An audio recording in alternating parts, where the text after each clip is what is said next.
Everyone underestimates the emotional roller coaster of entrepreneurship. We think the hardest part will be finding clients or building a website or figuring out our niche.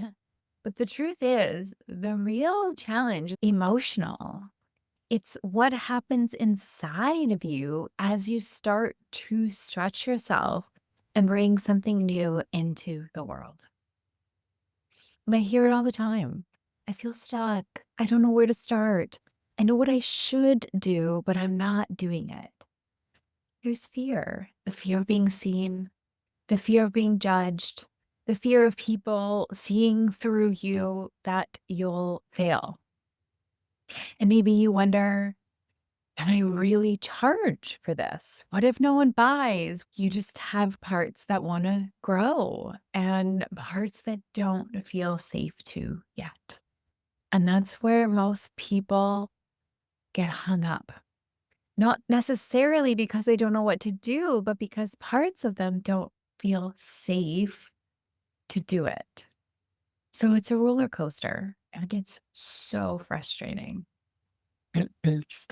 Hi, I'm Andrea Tessier, Master Life Coach and IFS practitioner. I help ambitious, growth oriented entrepreneurs and leaders build soul led businesses and lives rooted in self trust. Not pressure, not perfection or performance. Because when you lead from inner alignment, your business becomes a natural extension of who you truly are. And so today I want to share the story of one of my clients, Allie, a woman who had done the inner work, but still found herself spinning in resistance despite knowing her soul calling. And her story is such a powerful example of what happens when we stop trying to wait till we're ready and start leading from within. So, when Allie first came to me, she didn't have a strategy problem. Actually, she didn't have a strategy at all. She had a million different ideas. So many beautiful, heart led ideas, and she cared deeply about every single one of them. And she'd sit down to choose one and go into freeze mode because it felt like whatever idea she picked, another part was whispering, but what if this isn't the right one? What if this isn't what takes us to where we want to go? And the perfectionist would chime in, just wait till you're ready. Just figure it out first. Get it perfect before you start so you don't waste any time. And so she'd wait, think about it a little bit more, do some self care, procrastinate. Not because she didn't care, but actually because she cared so much. That's the quiet suffering of so many heart centered entrepreneurs. They're not lazy, they're loyal to their fear of getting it wrong. And interestingly, in Allie's human design profile, we found out that she actually learns by doing. And it's best for her if she fails fast. She's designed to experiment, to figure it out through experience, not by having it all perfectly planned to begin with. So, our work together was about permission to move, to take small, messy, real world action before she felt ready. So, we let learning happen through motion, not through mental pressure. We used IFS to meet the parts that were scared of that, right? The one that said, well, if I don't get this right, I'll fail and everybody will see me. The one that worried, what if I waste my time? The one that whispered, what if I'm still not good enough? And once those parts began to be witnessed and met and heard, not just thought about, because she had journaled about these parts for years, everything began to settle. We mapped them out.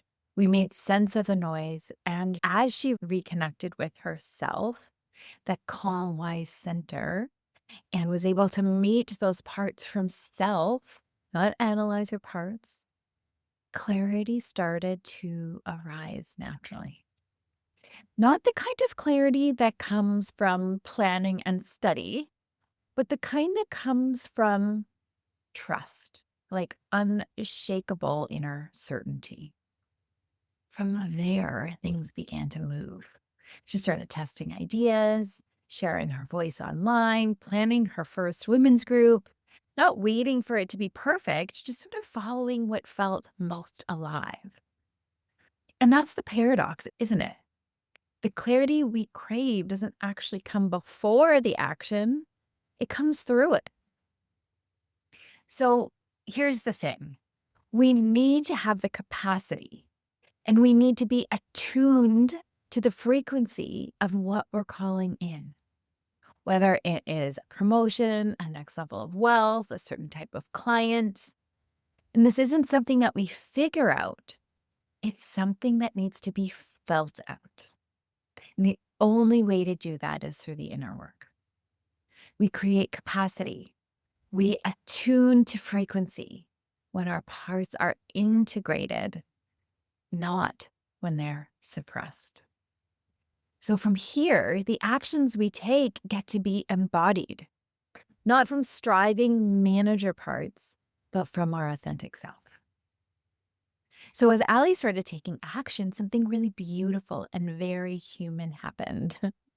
Every time she'd take a new step, another part would pop up.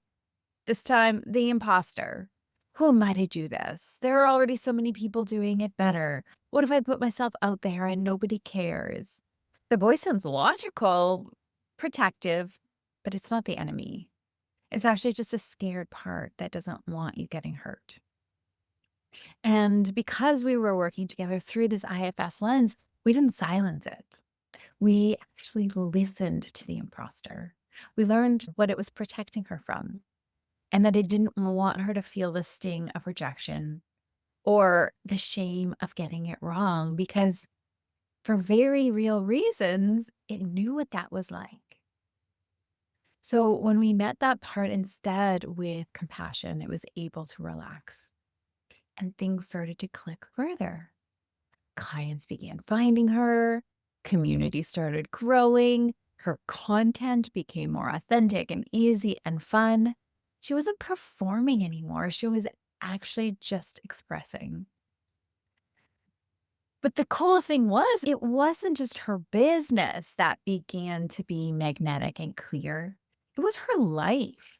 Her partner could feel it too. He trusted her in a new way, not because she was doing more, but because she was being more of herself. He would say things like, I trust you because you trust you. She was connecting with her inner child, playing, dancing, creating from joy. She wasn't waiting for success to feel free.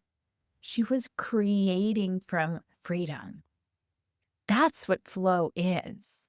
It's not perfection, it's not constant ease, but being in right relationship with yourself.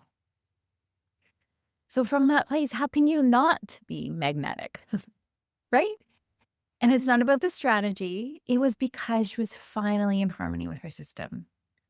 She had gone from overthinking to truly allowing, from striving to trusting.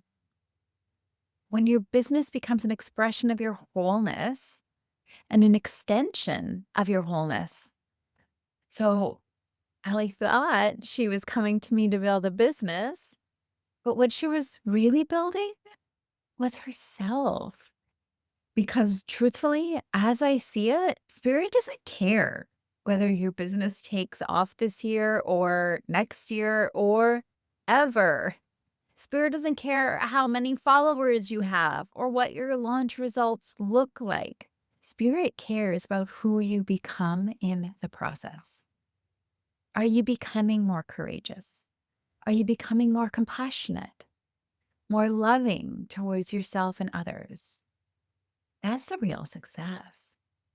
So as Ali learned to meet her resistance with curiosity, her imposter with compassion, her inner child with joy and wonder, flow didn't come from getting it right. It came from being in relationship with herself.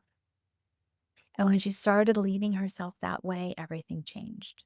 Her work, her relationships, her peace.